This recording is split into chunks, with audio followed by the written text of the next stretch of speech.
And just one topic that we've had recurring is the need to understand humans, to understand intelligence. And I think haptics is very interesting because you've both got this focus on device creation, but also how do we use these devices to understand humans, how they learn, how they interact.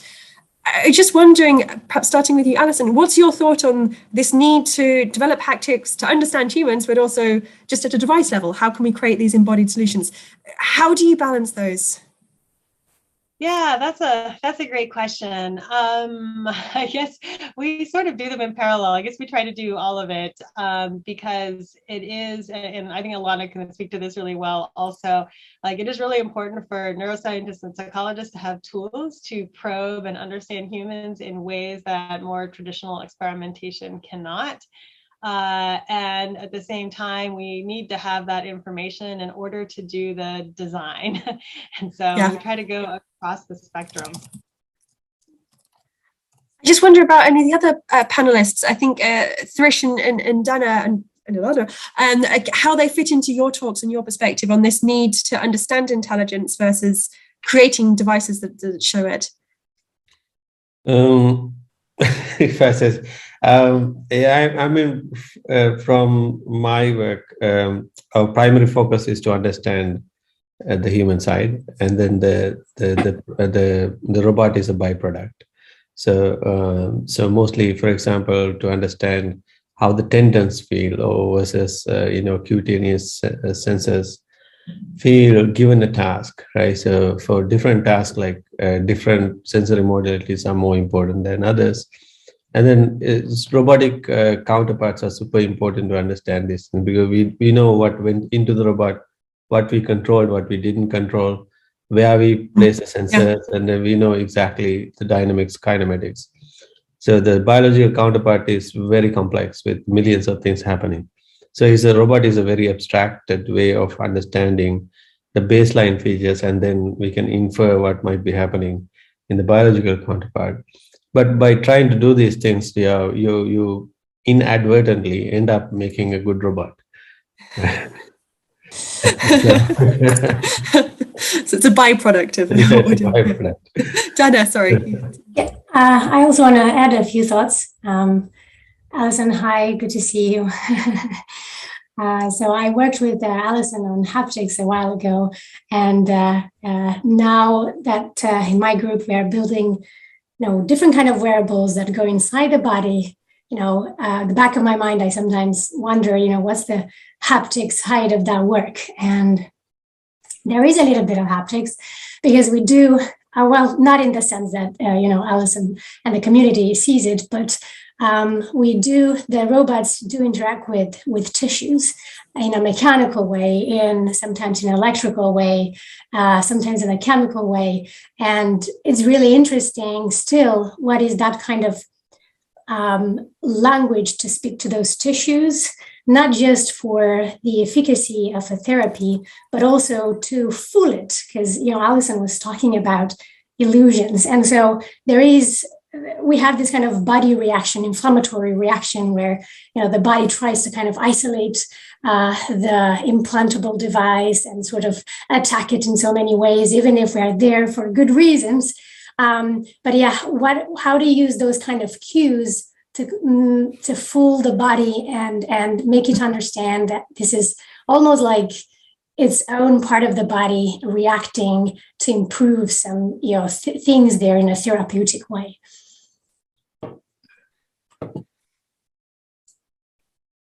Oh, sorry, we can't hear you, Ilana. You can? Oh, that's a bit better. Yeah, that was better. Now? Yes, that's good. Okay. So kind of to add on what Alison mentioned in terms of this holistic design of trying to understand neuroscience, and then by designing new devices and vice versa. So really, it's really key, the fact that humans are the users of these devices, and they adapt and they learn. So anything that you think would elicit some kind of human response, you can kind of have to also see what happens as they continue exploring it. And that's maybe related also to the talk of Daniel Wolpert from yesterday, that really understanding this learning conscious and unconscious learning processes, this is the critical part of this kind of human-centered design that is relevant, I think, to what you asked. So I wonder, so we actually in the previous discussion, we discussed a bit this sim to real transfer and making simulators. I wonder, what do you think about the statement, what about if to the embodied robotics or the embodied intelligence community, the ultimate goal is essentially to create a perfect simulator for humans, or also that we can have sim to real transfer. So taking perhaps Thrish, what you're doing with RoboPatient, but can we actually have a simulator for learning for the physical body? Would that be a nice way of summarizing the goal for the embodied intelligence community? Any thoughts? Yeah, I think the more we understand what is happening at different parts of the body, the closer we get to being a perfect simulator. So I think what is important is to focus on the user needs. Right. So what are the priorities of these users, and then focus on those areas of the body. Let's say it can be, knee implants. Like, so for example, we were thinking about what is wrong with the knee implant. The knee implant looks exactly the same as the cam profile, the surface, everything is perfectly the same as the healthy knee, but except that there's something missing in terms of computation, right? So then these things really open up our eyes.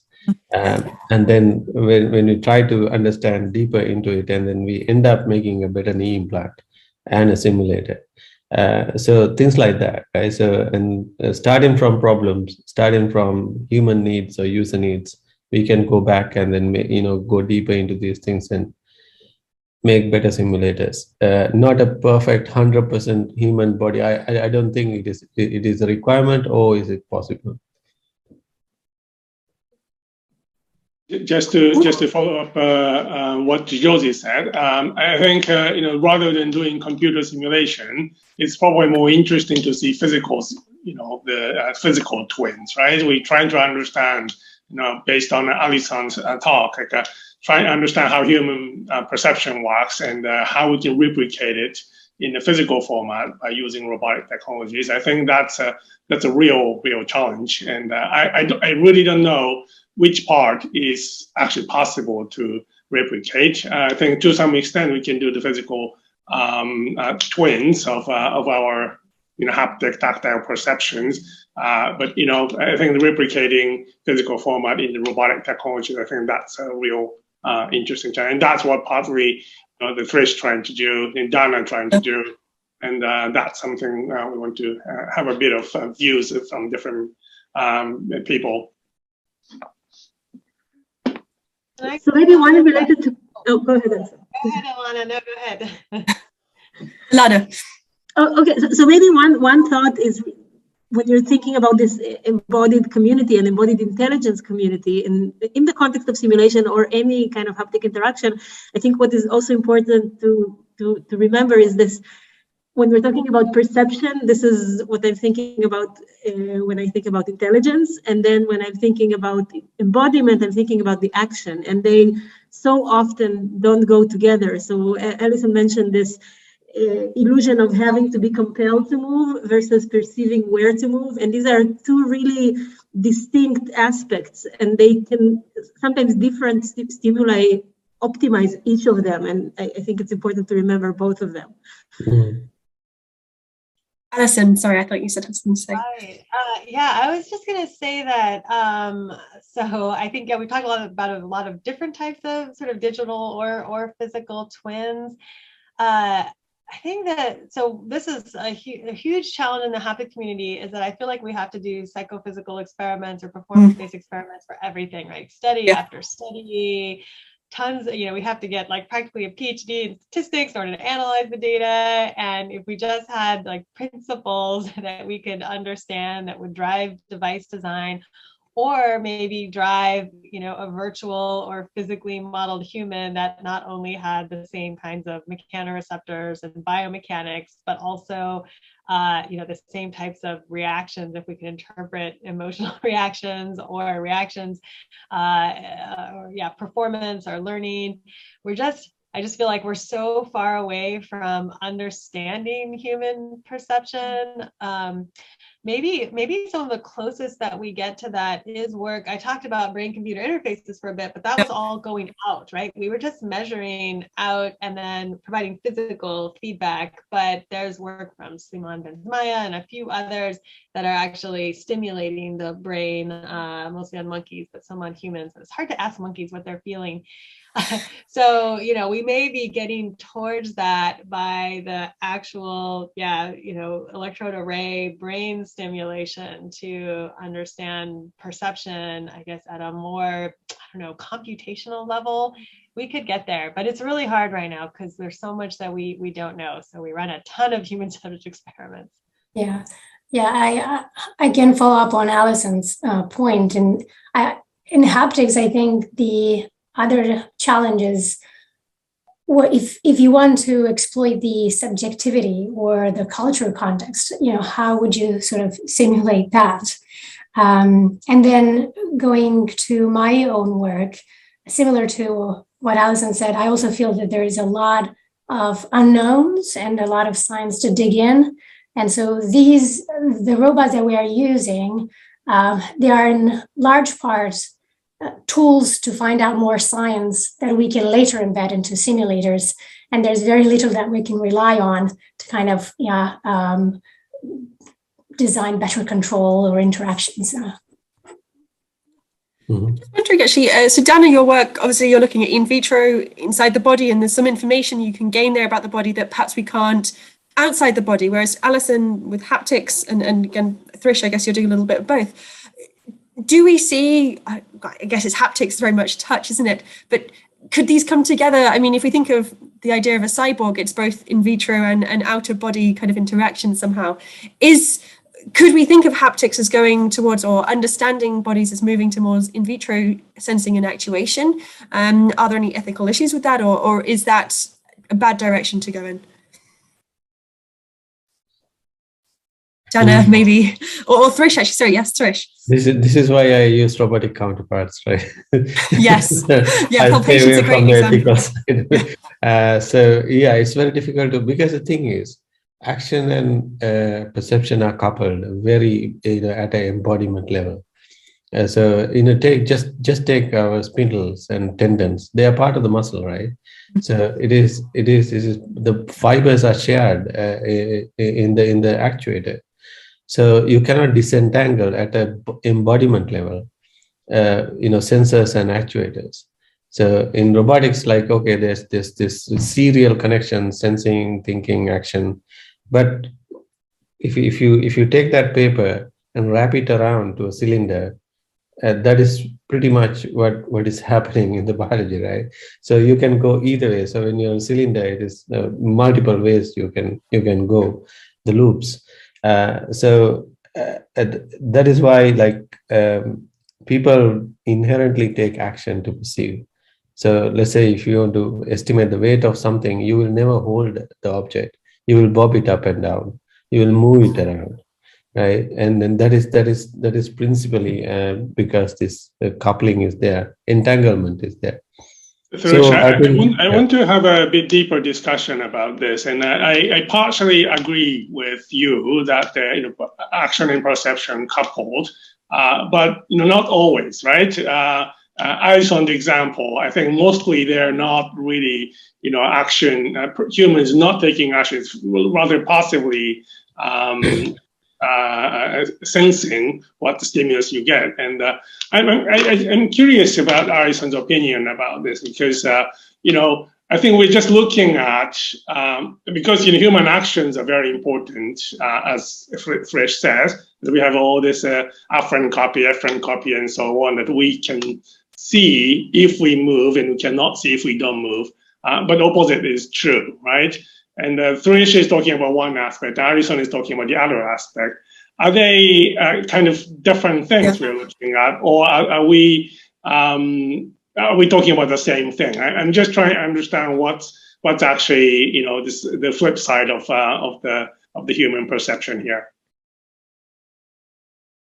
Alison, do you have any idea? Yeah, I'm thinking that's a very good question. I guess not having seen Thrish's talk, I'm not entirely sure the extent to which cognition is involved. So I think the challenge for us is that there is, so let's take a simple example of proprioception, right? Like knowing where your arm is in space. So you have peripheral feedback, you have efference copy, right? All of that goes into knowing where your body is in space. But if you're distracted, or if, let's say, as you move your arm, there's some disturbances that mess up your internal model of, you have some internal model of your body's dynamics, and that gets, it becomes wrong because they're unexpected or unknown disturbances. You both subconsciously and consciously try to reason about that. And so the consciousness and the integration of the sensory feedback becomes really important. And I guess I'm not sure if that's part of what Thrish is saying, or if his is separate from that. Yeah, I think we cannot point at one thing, right? That's the problem, right? So there's action perception coupling definitely happening at the kinesthetic feedback level, but at cutaneous feedback, it can be very open loop because that's a first contact to the body. But still, our recent findings show that at least we try to orient our fingertip to the task dynamics to feel maximally, because like the distal phalange and then the nail, their shapes do matter in the vibrations of the fingertip flesh. We just submitted it to ICRA. We don't know. So that is exactly but it is far more open loop than closed loop. So maybe if I can add another comment on this particular aspect, because indeed I completely agree with Trish on the coupling. The exploration is coupled at the body level, but then and in the exploratory procedures, or how you orient your exploratory movement to the stimulus that they are receiving. But then when it's processed in the brain, there is again separation, because actually you can use the same sensory information and it's affecting your perceptual decisions, your answer to questions differently from your actions. And there are many examples for that, but maybe one example, the Ebbinghaus illusion, where you're kind of affected by the surrounding circles in your perception of the size of the circle. And if I ask you to pantomime the size of the circle, you are essentially affected by this illusion. But if I'm asking you to do the same movement and grasp the object, you're no longer affected by this illusion. So again, the embodiment part is extremely important, but then you add the brain on top of that, and it complicates things again even more. Yeah, no, that's a Great example. Yeah, really lovely example. We've only got a few minutes, so sorry, Trish, you had something to say. No, I was just confirming. Sorry. So I asked in the previous breakout session, asked what impact, or where do you think the embodiment in your system can, in your area of focus, haptics, in vitro software robots, in 5 years, where do you think is there an application area, an environment that you think we can make a real contribution to? And Thrish had this lovely example of understanding aging and contributing towards improving quality of life when you're aging. I'm just wondering if the rest of the panel had any thoughts on Alison with haptics, Dinah with in vitro, Lana, Mia, on where can we use these technologies to make a significant improvement in, let's say, the 5 years coming. I can touch first just on augmented reality and this idea I mentioned at the very end that is still a very open question, right? If we want to have scenarios where we interact with physical things around us, not just visually, but directly, physically, and then we augment that with vision, sound, and even touch, how yeah, how do these things get integrated, the real world and the artificial sensations?